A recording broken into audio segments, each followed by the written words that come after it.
Hello viewers, আসসালামু আলাইকুম। Welcome back to my channel. আমার আজকের রেসিপি হলো মাছের মাথা দিয়ে মুগের ডাল।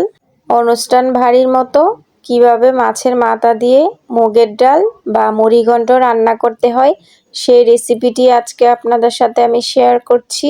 মাছের মাথা দিয়ে মুগের ডাল রান্না করার জন্য আমাদের লাগছে মুগের ডাল। প্রথমে এখানে আমি মেজারমেন্ট কাপে 1 কাপ পরিমাণের মুগের ডাল নিয়ে নিয়েছি। ডালটাকে আমি চুলার আঁচটা একেবারে কমিয়ে দিয়ে কিছুক্ষণ নেড়েচেড়ে ভেজে নিব। ডাল থেকে যখন খুব সুন্দর একটা সুঘ্রাণ বের হবে তখনই বুঝে নিতে হবে ডালটা ভাজা হয়ে গেছে। তো এখন চুলা থেকে নামিয়ে নিব। আর এদিকে একটা বাটিতে আমি কিছুটা পানি নিয়ে নিয়েছি। গরম ডালগুলোকে বাটিতে ভিজিয়ে নিব। আমি এগুলোকে আধা ঘন্টা বা 1 ঘন্টার মতো এই পানিতেই ভিজিয়ে রাখবো। তারপর খুব ভালোভাবে ধুয়ে পরিষ্কার করে নিব রান্না করার জন্য। তো আমি 1 ঘন্টা পর ডালটাকে ধুয়ে পরিষ্কার করে নিয়েছি। এখন একটা প্রেসার কুকারে দিয়ে দিব সিদ্ধ করার জন্য। প্রেসার কুকারে দিয়ে দেওয়ার পর এখন ঢাকনাটা দিয়ে আমি ঢেকে দিব আর চুলার মধ্যে বসিয়ে দিব। চুলাটা অন করে দিব। চুলাটা অন করে আমি জাস্ট একটা সিটি বাজিয়ে নিব। এতেই কিন্তু ডালটা সিদ্ধ হয়ে যাবে। বেশি সিটি বাজাতে যাবেন না, ডালটা গলে যেতে পারে। এখন আমি ডালটা রান্না করব। চুলায় চলে আসলাম। চুলার মধ্যে একটা প্যান বসিয়ে দিয়েছি। প্যানটা কিছুটা গরম হয়ে আসলে সয়াবিন তেল দিয়ে দিয়েছি। তেলটা গরম হয়ে আসলে এর মধ্যে দিয়ে দিয়েছি মাছের মাথা। মাছের মাথাগুলো আমি আগে থেকেই লবণ হলুদ দিয়ে মাখিয়ে রেখেছিলাম। এগুলাকে বেশি ভাজতে হবে না, অল্প একটু ভেজে নিলেই হবে।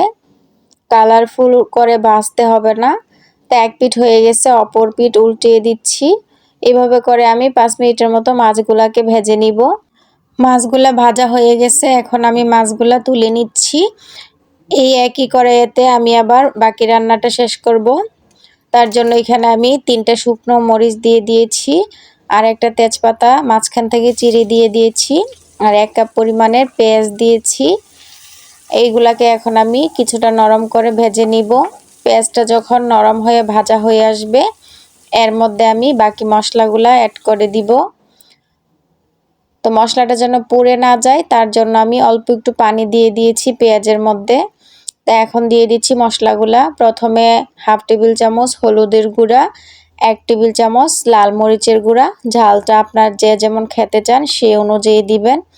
তারপর দিয়ে দিয়েছি হাফ টেবিল চামচ জিরার গুঁড়া, হাফ টেবিল চামচ ধনিয়ার গুঁড়া।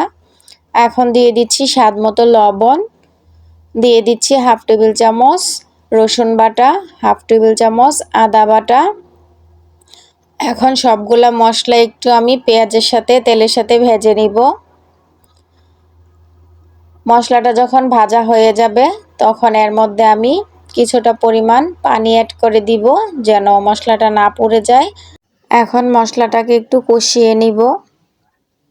মশলাটা যখন কষানো হয়ে যাবে এর মধ্যে আমি দিয়ে দিব টমেটো কুচি। এখানে বড় সাইজের একটা লাল টমেটো কুচি করে দিয়ে দিয়েছি। দিয়ে দিব 4-5টা কাঁচামরিচ ফালি। এখন সব কিছু একটু মশলার সাথে কষিয়ে নিব 1 থেকে 1.5 মিনিটের মতো সময় ধরে। তো সব কিছু কষানো হয়ে গেলে এর মধ্যে আমি দিয়ে দিব আগে থেকে ভেজে রাখা মাছের মাথাগুলো। এগুলো দিয়ে দেওয়ার পরও 1 থেকে 2 মিনিটের মতো মশলার সাথে একটু কষিয়ে নিব। সব কিছু কষানো হয়ে গেলে এখানে আমি দিয়ে দিব আগে থেকে যে মুগ ডালটা আমি সিদ্ধ করে রেখেছিলাম প্রেসার কুকারে, সেই মুগ ডালটা দিয়ে দিব। মুগ ডালগুলোকে আমি সব মশলার সাথে 4-5 মিনিট কষিয়ে নিব। মুগ ডালটা যখন কষানো হয়ে যাবে এর মধ্যে আমি পরিমাণ মতো পানি দিয়ে দিব। পানিটা হলো আপনাদের পরিমাণ বুঝে দিবেন, ডালটা কতটুকু পরিমাণ সিদ্ধ হয়েছে বা কতটুকু পরিমাণ সিদ্ধ করতে হবে। আমার ডালটা যেহেতু আমি আগে থেকেই প্রেসার কুকারে 80% সিদ্ধ করে রেখেছি, সেই অনুযায়ী আমি পানিটা দিয়েছি, বেশি একটা পানি লাগবে না। তো এখন আমি ঢাকনা দিয়ে ঢেকে দিব 5-6 মিনিটের মতো। তো 6 মিনিট পর ঢাকনাটা খুলে দিয়েছি। সব কিছু খুব ভালোভাবে ফুটে উঠেছে।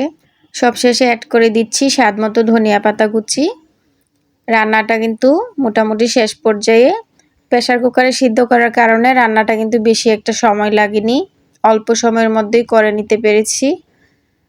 এখন আমি লবণটা চেক করে নিব আর ডালগুলা পারফেক্টভাবে সিদ্ধ হয়েছে কিনা সেটা একটু আপনাদেরকে দেখিয়ে দিচ্ছি। দেখতেই পাচ্ছেন ডালটা কিন্তু আস্ত রয়ে গেছে, বাট ভিতর থেকে সফটভাবে সিদ্ধ হয়েছে। আপনারা চাইলে ডালের গ্রেভিটা একটু কমিয়ে বাড়িয়ে নিতে পারেন। আমি আর কমাবো না, চুলাটা অফ করে দিব, তারপর আপনাদেরকে পরিবেশন করে দেখাবো। এইভাবে করেই কিন্তু অনুষ্ঠান বাড়িতে মুগ ডাল রান্না করে থাকে। এটাকে মুগ ডাল বলা হয়, মুড়িঘণ্ট বলা হয়, যে যেই নামে চিনেন বা যে যেই নামে বলেন। এটা খেতে কিন্তু ভীষণ মজার হয়। শীতের সকালে এরকম ধোয়া ওঠা ডালের রেসিপি থাকলে আর সাথে যদি থাকে গরম গরম ভাত, তাহলে আমার মনে হয় না যে আর কিছুই লাগবে। এক প্লেট ভাত কিন্তু অনায়াসে খাওয়া যাবে। আমার আজকের রেসিপি কেমন লাগলো অবশ্যই কমেন্ট করে জানাবেন। নতুন নতুন রেসিপি পেতে চ্যানেল সাবস্ক্রাইব করে রাখবেন। আজকে এই পর্যন্তই, আবারও দেখা হবে নতুন কোনো রেসিপিতে। সেই পর্যন্ত সকলেই ভালো থাকবেন, সুস্থ থাকবেন। আল্লাহ হাফেজ।